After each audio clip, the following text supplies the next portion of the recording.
اور اب مدنی خبروں کی تفصیل۔ شیخ طریقت امیر اہل سنت دامت برکاتہم العالیہ نے گزشتہ دنوں عالمی مدنی مرکز فیضان مدینہ باب المدینہ کراچی پاکستان میں مدنی پھول عنایت فرمائے۔ قیمتی موتی آئیے مل کر چنتے ہیں۔ پہلے مائک نہیں ہوتے تھے،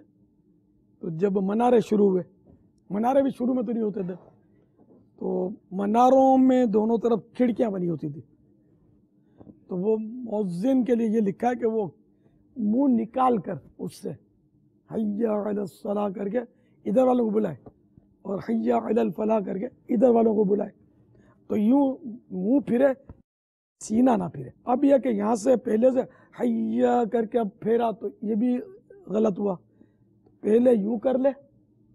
پھر حی کہنا شروع کرے اور پھر یہ فوراً پلٹ کر نہ آ جائے، پورا کہے از ابتدا تا انتہا منہ یوں رہے، بالکل یوں رہے، یوں نہیں رہے، جیسے حی علی الصلاۃ کہہ لیا اب پھر یوں آ جائیں، قبلے کی طرف رخ کر لیا پھر حی علی الصلاۃ، کیونکہ مستحب تو یہ ہے نا کہ اتنا دونوں کلمے میں وقفہ ہو جتنی دیر میں سننے والا جواب دے لے۔ تو ان کو بلا رہے ہیں حیا، تو حیا علی الصلاۃ،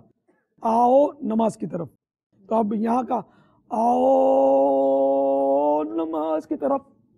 آپ تو یوں کر رہے ہیں، تو پہلے منہ نکالے گا نا آؤ نماز کی طرف، تو ادھر والوں کو دعوت تو اسی صورت میں کہ پورا آؤ کر کے بلائیں ان کو۔ اچھا اب چونکہ مائک ہے تو وہ علت تو نہ رہی ادھر والوں کو بلانے کی، ادھر والوں کو بلانے کی،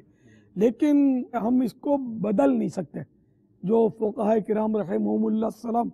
یہ لکھ کر گئے ہمارے لیے اور ہمارے علماء نے اس کو باقی رکھا ہے، تو اس لیے ہم اسی طرح کریں گے۔